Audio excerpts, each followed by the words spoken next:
Hola, bienvenidos a Sublime Saber, el placer de aprender. En este video daremos solución a todas las preguntas de la guía de la UNAM Comipems 2023 correspondientes a la sección de Química. Comencemos. Pregunta 41. Son dos propiedades físicas de los gases. Este es el tema 1.2, propiedades de los materiales. Las respuestas son difusibilidad y volumen propio, volumen definido y maleabilidad, volumen y forma indefinida, y forma indefinida y maleabilidad. Para saber cuál es la respuesta, tenemos que tener claras cada una de estas palabras, saber qué significan. El volumen, de manera sencilla, lo puedes entender como el espacio que ocupa un cuerpo. La maleabilidad es una característica que tienen los metales para extenderse y formar placas o láminas, como cuando un herrero calienta un metal para formar una espada. La difusión lo puedes entender como el movimiento de una sustancia sobre otra. Es decir, si tienes una sustancia y se extiende sobre otra, a eso se le conoce como difusión. Y de manera general podemos decir que las propiedades físicas son aquellas que puedes observar y medir cuando una sustancia no tiene cambios internos en su estructura. Ahora, los gases poseen características. Si lo vemos de una manera sencilla, son tres. Un gas, para que se considere gas, sus átomos tienen que estar en una cierta posición o en una cierta condición. Esta es que sus átomos están muy débilmente unidos, es decir, están separados y los que están juntos se mantienen juntos por muy poco espacio o muy poco tiempo. Esto es debido a que tienen una gran energía cinética. Los átomos, por tanto, tienden a alejarse uno de otros. A esto ya vimos, que se empiezan a alejar hace que el material se empiece a expandir. Esto se llama difusión. Y al tener una difusión constante por la forma de sus átomos, este gas no puede tener una forma ni un volumen definido, es decir, va a cambiar constantemente. Esto se conoce como forma y volumen indefinido. Si regresamos a las opciones, podemos ver cómo el inciso C es el que cumple mejor la respuesta, un volumen y una forma indefinida. La pregunta 42 dice propiedades físicas de las sustancias que permiten medir la cantidad de ellas, saber cuánto tenemos de esa sustancia. La temperatura de ebullición y la solubilidad, la temperatura de fusión y densidad, la presión y densidad, o la masa y el volumen. Este es el tema 1.4, propiedades físicas y caracterización de las sustancias. Veamos de nuevo los conceptos que necesitamos.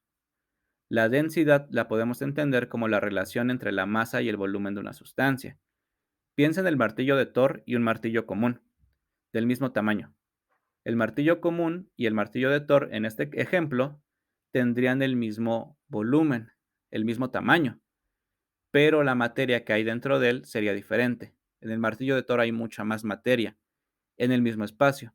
Eso hace que pese más. Eso hace que el martillo sea más denso. Tiene más masa en el mismo espacio. La presión, por otro lado, es la forma en la que medimos una fuerza ejercida en un espacio. Lo mismo, imagina un espacio definido y aplícale una fuerza, apachúrralo. A mayor fuerza que ejerzas, es mayor presión. Ahora, la masa que hemos estado mencionando la podemos entender como la cantidad de materia que hay en un cuerpo, y la materia la podemos entender como los átomos que hay. De este modo, la masa es cuántos átomos tienes. El volumen, de nuevo, es el espacio que ocupa un cuerpo. Ahora nos hablan de temperaturas, una de ebullición y una de fusión. La de ebullición es el punto en el que un líquido pasa a estado gaseoso, y la de fusión es cuando un sólido pasa a líquido. En este punto de fusión coexisten ambos estados, el sólido y el líquido. ¿Por qué? Porque es el momento en el que comienzan a cambiar, pero esto solo es leve. Finalmente se convertirá a líquido. La solubilidad la puedes entender de manera muy sencilla como que también se mezcla una sustancia en otra. Y las propiedades que poseen todas las sustancias se pueden dividir en dos, extensivas e intensivas. Las extensivas son aquellas que dependen de la cantidad de materia, es decir, entre más átomos tengas de una sustancia, estas van a cambiar. Por ejemplo, la masa y el volumen. Al tener propiedades extensivas quiere decir que varían de acuerdo a cuánta masa tienes. Bueno, cuántos átomos tienes. De este modo puedes saber cuántos átomos hay o puedes medir las cosas. Nos sirven para medir. Por otro lado, las intensivas no dependen de la cantidad de materia. Es decir, esta característica no va a variar así tengas muy poquita sustancia o mucha sustancia. Por lo tanto, estas propiedades no nos sirven para medir cuánta materia tenemos de una sustancia. Y ya vimos, las propiedades que son o nos sirven para medir algo son la masa y el volumen, siendo esta la respuesta correcta, ya que las otras no van a cambiar o no nos van a servir para medir cuánta sustancia hay. La pregunta 43. Si cierta cantidad de agua pasa del estado sólido al estado líquido, permanece constante su densidad, masa, solubilidad o volumen. Este es el tema 1.5. La conservación de la masa en los cambios físicos y químicos. Ya vimos cuáles son las definiciones de esto. Tenemos que recordar otra cosa. La masa no se puede crear, pero se puede transformar. Esto es algo típico, un concepto típico de química. Quiere decir que la masa que conozcamos, la materia, los átomos, como tal no se van a crear de la nada y tampoco los podemos destruir. Simplemente se van a transformar, pero se van a mantener. Al inicio y al final, de algún otro modo, va a haber lo mismo, que puede cambiar su apariencia, cierto, pero van a estar ahí. Las cosas que están en un inicio llegarán al final, aunque de forma distinta. Si analizas la pregunta, las otras propiedades cambian o dependen de alguna otra cosa, pero la masa no. Así, en este caso, cuando algo pase del estado sólido al estado líquido, va a pasar de la misma manera en el concepto de masa. Pregunta 44. A partir de los siguientes modelos X, Q y Z, se puede afirmar que X es, Q es y Z es. Y tenemos este esquema en X, en Q y en Z. Las opciones son una mezcla entre compuesto, mezcla y elemento, de acuerdo al orden que presenta el dibujo. Este es el tema 1.6, diversidad de sustancias y métodos de separación. De acuerdo, para esto hay que saber qué es un compuesto, qué es una mezcla y qué es un elemento. Un elemento lo podemos definir como la forma más pura de una sustancia y está hecha de un solo tipo de átomo y tiene propiedades específicas. Fíjate en las figuras de la derecha. Cada una de esas bolitas de colores es única, o en el caso de las azules hay dos del mismo tipo. Cada bolita de color representa a un elemento distinto, a un átomo distinto. Así tenemos a los 128 elementos. Ahora, un compuesto es cuando unimos al menos dos átomos distintos. Los compuestos tienden a ser uniones de átomos diferentes, pero en proporciones constantes, es decir, siempre se unen de la misma manera. Al unirse ganan propiedades nuevas y cada átomo pierde sus propiedades individuales. Piensa en la molécula del agua, H2O, dos átomos de hidrógeno y uno de oxígeno unidos y formando esta molécula o este compuesto. Siempre es de la misma manera. La molécula de agua siempre tiene la misma forma. Y obviamente, como tal, el agua tiene unas características diferentes a sus átomos por separado, que de hecho son gases. Ahora, una mezcla es la unión de átomos y compuestos, pero en este caso no se mantiene una proporcionalidad, es decir, se pueden mezclar al azar. Y esta mezcla conserva las características de los componentes que la forman. Por ejemplo, piensa en el café. El café está hecho de muchas sustancias, de muchos compuestos, como pueden ser el azúcar, el café en sí mismo, pero si lo pruebas, vas a poder distinguir cada uno de sus componentes. Distingues la consistencia del agua, distingues el sabor del café y del azúcar. De este modo, esto es una mezcla. Ahora pasemos esto a los dibujos y vayamos de derecha a izquierda. Empezamos con Z. Puedes analizar cómo todas las figuras son exactamente iguales, una con otra, y no hay variaciones. Esto podríamos entenderlo como un elemento. En Q, el de en medio, puedes ver cómo las figuras son mezclas, pero de dos cosas, una bolita negra y dos blancas. ¿Esto te recuerda algo? Exacto. Esto es un compuesto. ¿Por qué? Porque es la unión de dos cosas diferentes, en este caso, dos átomos. Pero esta unión se va repitiendo, quiere decir que siempre es constante. Esto es un compuesto. Ahora veamos a X. puedes ver cómo hay uniones de átomos diferentes o átomos individuales separados, pero no logras indicar alguna proporcionalidad, es decir, no parece que se estén repitiendo en todas de manera igual. Hay diferentes. Hay uniones y hay individuales. Esto lo sabemos como una mezcla. De este modo, X es una mezcla, Q es un compuesto y Z un elemento. La respuesta correcta es el inciso B. Pasemos a la 45. Los tienen carga y se ubican dentro del núcleo del átomo. Electrones negativa, neutrones negativa, protones positiva, neutrinos positivo. Este es el tema 2.1. Características de los protones, electrones y neutrones. A estos se les conocen como partículas subatómicas, es de lo que está hecho un átomo. Y tenemos tres: electrones, protones y neutrones. El electrón, descubierto por Thomson, tiene una carga negativa y se encuentra en lo que conocemos como los orbitales. Se encuentra girando alrededor del núcleo del átomo. En el núcleo tenemos dos cosas, los protones y los neutrones. El protón, descubierto por Rutherford, tiene una carga positiva y dijimos, se encuentra en el núcleo. El neutrón tiene una carga neutra. Como tal, no tiene carga, o tiene la carga positiva y negativa al mismo tiempo, que se neutralizan. Este fue descubierto por Chadwick y se encuentra de nuevo en el núcleo. Tenemos esta imagen de un átomo. Es la típica imagen que encuentras en todos lados, donde hay un núcleo y hay bolitas alrededor dando vueltas. Esto es la formación de un núcleo de lo que ya dijimos, las partículas subatómicas. Al centro, en el núcleo, tenemos dos partículas, el protón que habíamos mencionado y el neutrón. Alrededor de él se encuentran los electrones, girando en algo denominado orbitales. Ahora, esto nos quiere decir que la respuesta correcta es el inciso C, ya que los protones tienen carga positiva y se encuentran dentro del núcleo. Los electrones no están dentro del núcleo. En el inciso A. En el B, los neutrones no tienen carga negativa y en el D, los neutrinos ni siquiera están dentro de lo que estuvimos hablando. Pregunta 46. El número de masa de un elemento que tiene 34 protones y 45 neutrones. 34, 11, 79 o 45. Este es el tema 2.2. Número atómico y número de masa. El número atómico y número de masa simplemente son sumas de lo que ya habíamos dicho, las partículas subatómicas. Empecemos con número atómico.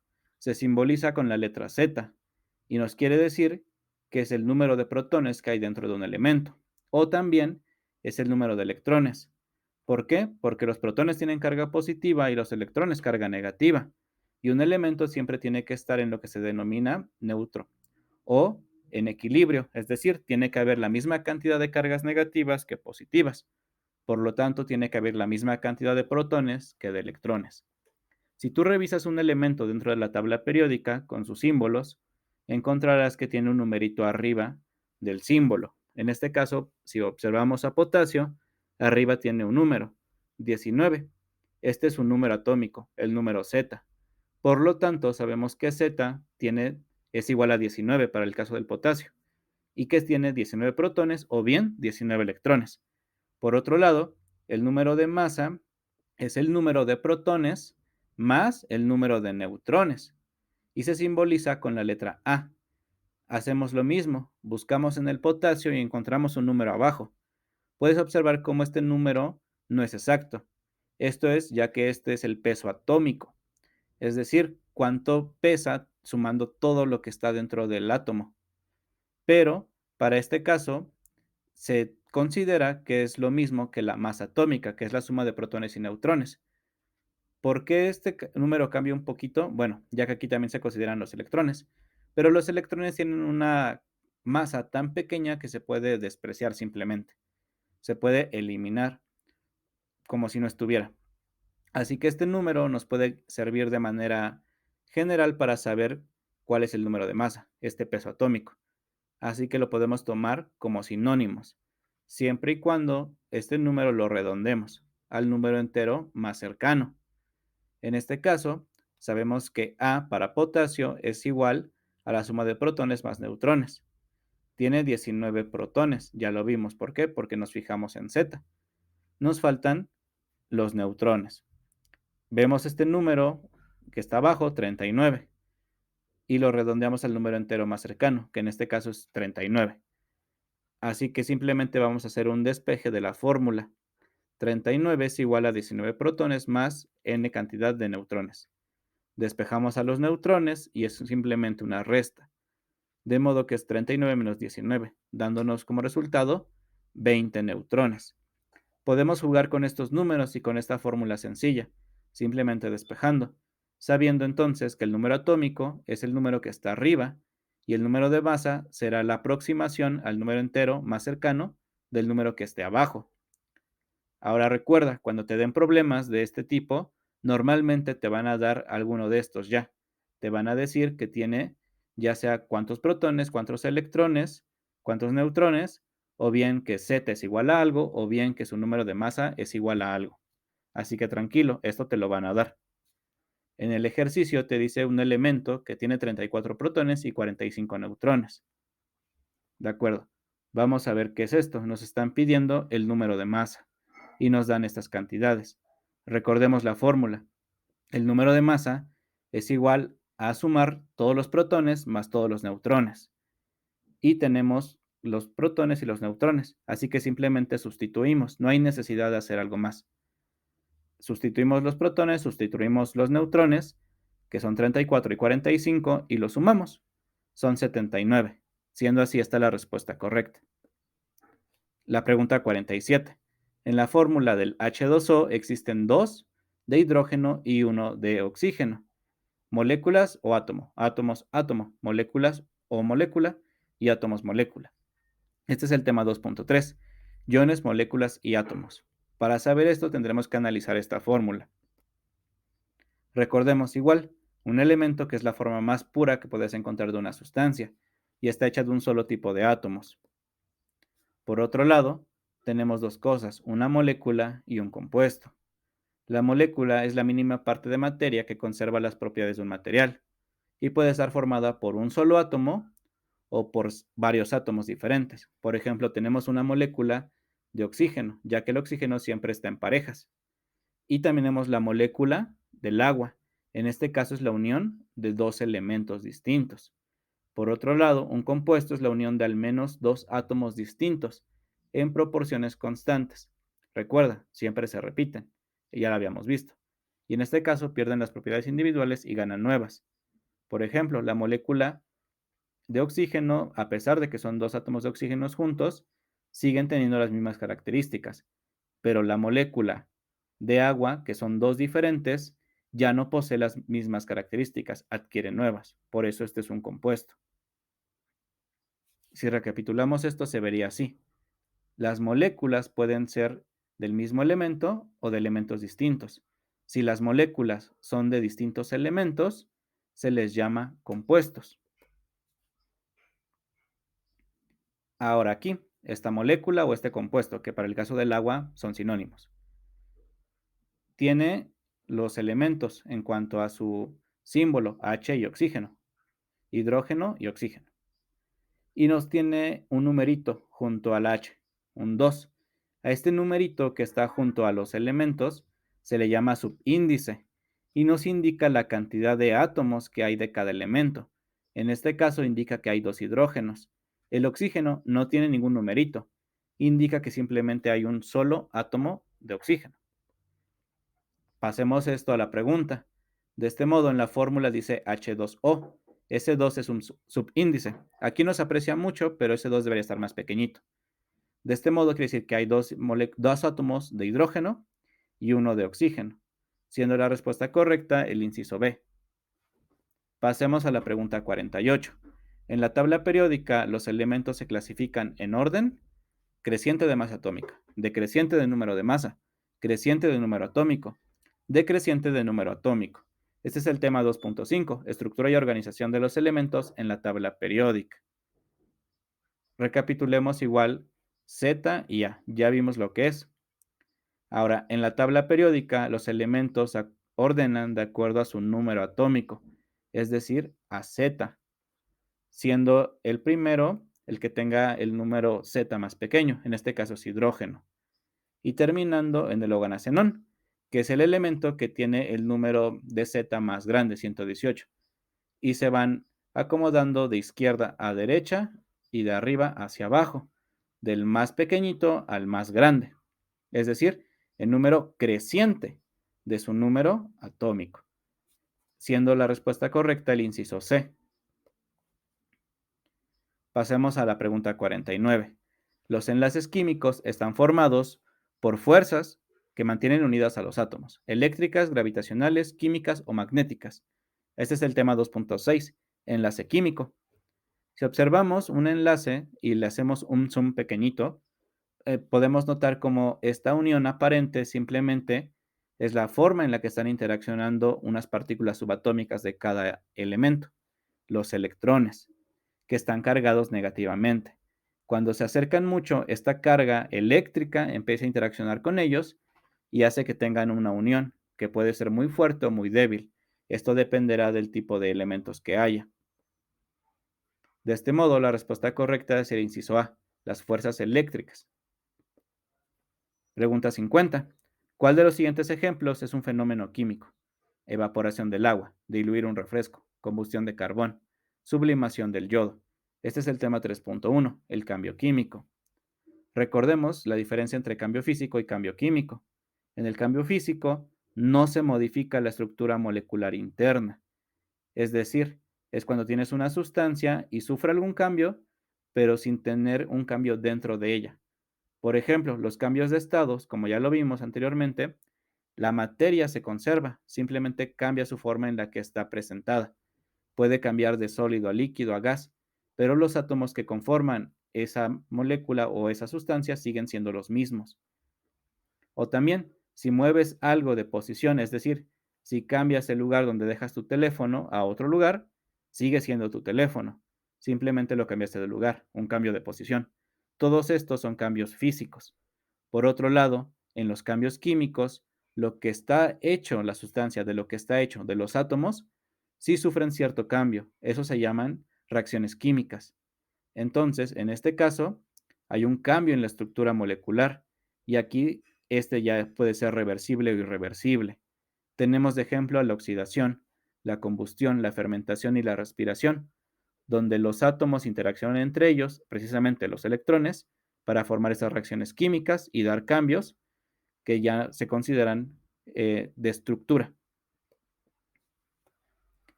De este modo, ¿cuáles son los ejemplos que son correspondientes a un fenómeno químico? Los vimos anteriormente. Dentro de los que quedan de estas opciones sería el inciso C, la combustión del carbón, ya que la combustión es un cambio químico. Pregunta 51. Interpreta la información de la siguiente ecuación química. 2SO, 2G, más O2G, flechita, 2SO, 3G. ¿Qué quiere decir esto? Bueno, este es el tema 3.2, la ecuación química y su interpretación. Veamos cuáles son las partes primero de una ecuación química y apliquemos esto a esta ecuación. Bueno, dentro de una ecuación tenemos varias partes. Obviamente tenemos a los elementos con sus símbolos. Para esta ecuación es S y O y nos indican otros números cerca de ellos. Veamos cuáles son. Antes de la S tenemos un número 2 y también del otro lado de la flecha. Aquí lo podemos ver en rojo. Estos números grandes antes de un elemento se les llama coeficientes y nos indican el número de moles, de moléculas de lo que tenemos. Ahora, tenemos números pequeñitos que están en este caso en café. Estos se llaman subíndices y nos indican el número de átomos. De acuerdo a esto, podemos tener uno, dos o tres que poseen nombres propios, llamados mono, di o tri, y nos ayudarán a ponerle nombre a las sustancias. Por otro lado, sabemos que hay una flechita en morado que nos indica un antes y un después. Lo que está antes de la flecha se llama reactivos y lo que está después de la flecha se llaman productos. Ahora, esta flecha puede ser de maneras diferentes. Una flecha con una sola dirección indica que la reacción es irreversible. Es decir, una vez que juntes los dos reactivos y te formen uno nuevo llamado producto, esto ya no va a cambiar. Hay reacciones, por el contrario, que tienen una flecha de doble cabeza o de doble dirección. Esto indica que puedes pasar de los reactivos al producto, pero también puedes pasar del producto de nuevo a los reactivos. Ahora, también tenemos letras, G en este caso. Estas letras son símbolos auxiliares, al igual que las flechas, y nos indican varias cosas. La G, ya sea mayúscula o pequeña, nos indica gas. La L nos indica líquido. La C, sólido. Son estados de la materia. Finalmente, AC o AQ nos indica la presencia de una solución acuosa, es decir, de agua dentro de la reacción. También tenemos otras flechas que pueden estar cerca de los elementos, ya sea de los reactivos o de los productos. Si es una flecha hacia arriba, indica que hay una pérdida de un gas se libera durante la reacción. Si la flecha está hacia abajo, indica que se está precipitando un sólido. Ahora, si hay un triángulo, indica que la reacción necesita de calor para poder pasar. Analicemos esto con este ejemplo, de modo que la respuesta correcta es el inciso D. El 2 dijimos, nos indica cuántos moles o cuántas moléculas hay, en este caso 2, siendo 2 moles de dióxido de azufre más un mol de oxígeno y forman 2 moles de trióxido de azufre. Este dimono, recuerda que lo dice el subíndice que está ahí. Y esta sería la respuesta correcta. Pregunta 52. Son procesos de óxido-reducción: la evaporación del agua, el empañamiento de la plata y quemar un papel; la oxidación de manzana, la corrosión de un clavo y la combustión de una vela; el empañamiento de la plata, la oxidación de la manzana, romper un huevo; la combustión de una vela, quemar un papel y la evaporación del agua. Este es el tema 3.5, las reacciones redox. Analicemos un elemento, el símbolo. Podemos ver cómo al lado de él puede haber un número con un símbolo más o menos. Este es el número de oxidación. Y este número nos indica la ganancia o la pérdida de electrones. Esto durante las reacciones químicas. Este es un tema un poquito más complejo, pero por ahora dejémoslo como eso. Nos está indicando si hay ganancia o pérdida de electrones. Y recuerda que durante cualquier cambio químico hablamos de un cambio a nivel de átomos, un cambio a nivel de esa estructura. Y dijimos que eso se conoce como reacciones químicas. Y las reacciones químicas no son más que el movimiento de electrones, la ganancia o la pérdida de electrones. De este modo, ya vimos algunos ejemplos. Cuando una manzana se oxida, al igual que cuando un metal lo hace o cuando prendes una vela hay combustión. Todos estos son procesos de reacciones químicas. Son procesos de cambios químicos. En este caso, procesos de óxido-reducción. De este modo, el inciso correcto es el B, la oxidación de la manzana, la corrosión de un clavo y la combustión de una vela, ya que si analizas las otras opciones, puedes encontrar que hay cambios físicos en alguna de ellas, por lo tanto se descartan. Y esta es la última pregunta de este video. Recuerda que puedes suscribirte a nuestros diversos canales para encontrar más información. En nuestro canal de TikTok, por ejemplo, tenemos videos cortos dando respuesta a cada una de estas preguntas y obviamente de todas las respuestas de toda la guía de todas las materias. Recuerda suscribirte a este canal, dejar abajo en los comentarios si tienes alguna duda de estas preguntas o si quieres contestar o quieres que se aborde algún tema en específico o a mayor profundidad. Suscríbete, dale like y compártelo, nos va a ayudar muchísimo. Nos vemos en el siguiente video.